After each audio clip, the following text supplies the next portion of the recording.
Hi, my name's Steve Thompson. I've been an artist with the Disney Company for 25 years, and today I'm going to be showing you how to draw Belle from Beauty and the Beast. She's a lot of fun to draw, so let's get started. We always start off with a really rough, loose sketch. This is basically just getting shapes down on paper so you have a general idea of where things are going to be. I'm starting with this basic circle shape.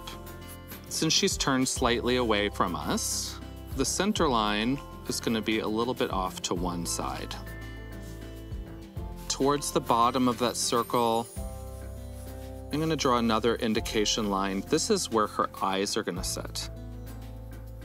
And I always like starting any drawing by starting with the eyes.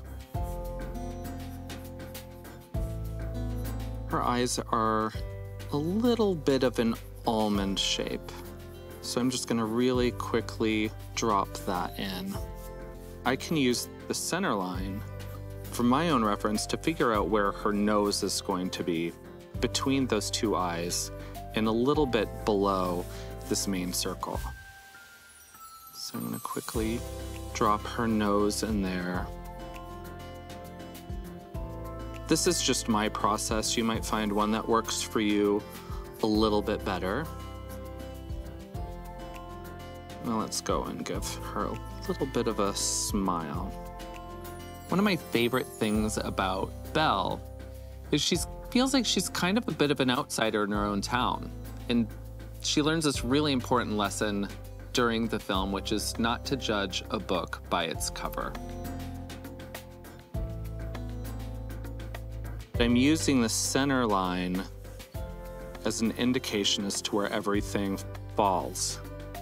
She's going to need her lower jaw and cheek, but I'm using this circle, which is actually her forehead, naturally comes in a little bit towards the eyes, and you can see the chin falls right at that center line that I drew earlier. Then I can come in from this other angle, start to draw her jawline, which leads me straight to her ear. Ear lets me know where the earring is going to go. And now that I have her face blocked in, I'm going to go and figure out her hairline.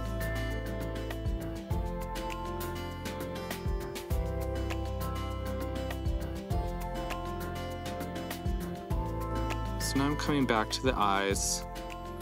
I'm going to have her looking off to the side.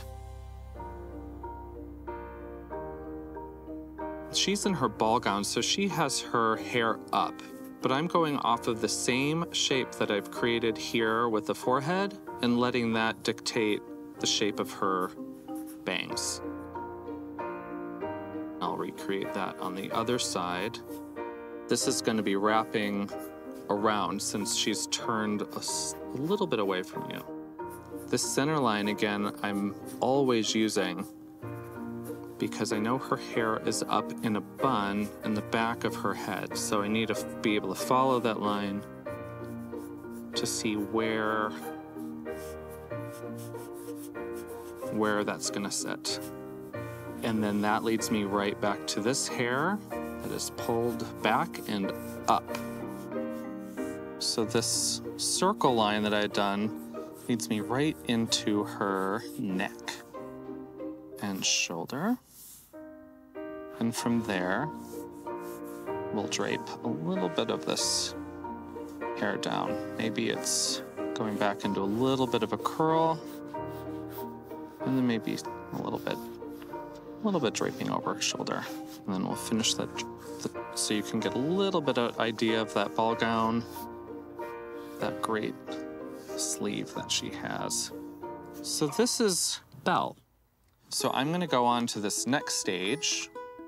That first drawing really gives me a reference point so I can see for myself maybe what I want to change. This is your chance to experiment. If you see something that's really wrong and you want to erase it and change it, feel free. And even in this stage, I'm going to keep track of a few of these guidelines. but I want to start tying down parts of this drawing that I'm feeling a little more confident about. I've lowered the forehead a little bit, just making a little adjustments here and there.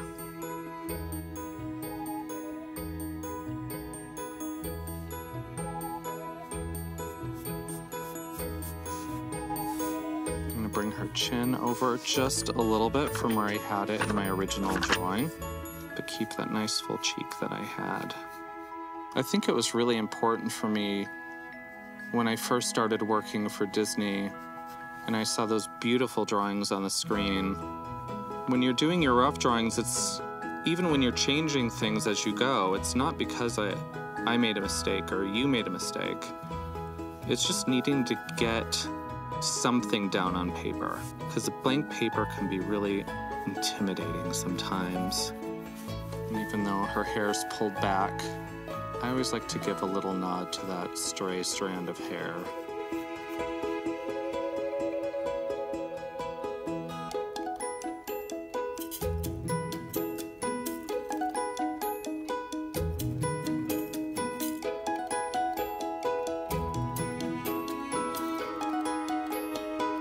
Even though this is a bit of a rough sketch, it's starting to come together a little bit more.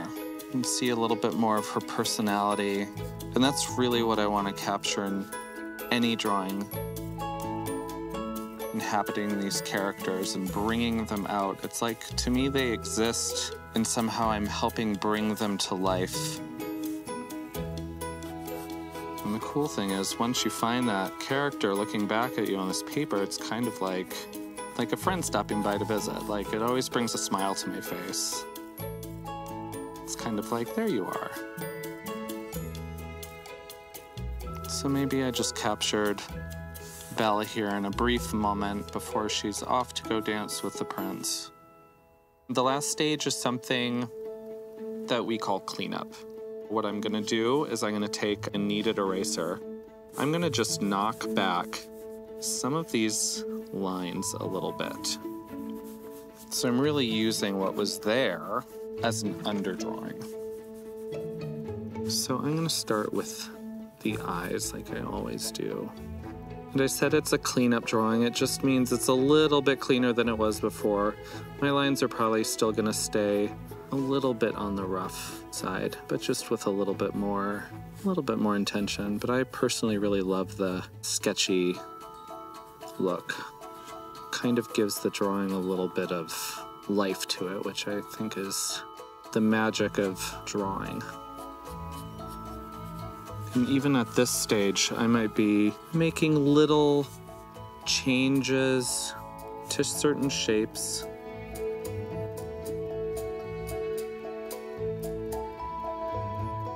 I started drawing before I could walk or talk. It's something I always loved doing.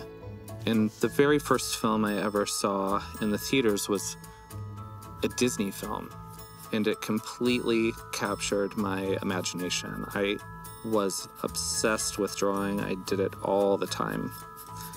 When I was growing up, I didn't realize right away that this is something that people could do when they grew up, that there were people behind those drawings I was seeing on the screen and helping bring those characters to life. And I wanted to find out how I could be a part of that. And I drew Disney characters all the time. So I was already practicing at a really young age for something I would still be doing all these years later. So I kind of felt like, in some ways, it gave me a little bit of a head start. Beauty and the Beast came out when I was still in high school. And I remember going to see it. Of course, I saw it opening day. I was really excited to get a chance to finally see this film in the theaters. And I just fell in love with these characters. The music was amazing. The story was incredible. And at this time, I was a little bit older, so I was very aware of how these films were made and wanting to be a part of that. So for me, it was really inspiring me. It's like finding these little moments that keep you on your path And I knew that's what I wanted to do. I knew it's what I needed to do, because I wanted to be a part of that magic. That is pretty much Belle. I hope you enjoyed following along as much as I enjoyed being able to draw Belle for you today. And hopefully we'll see you next time.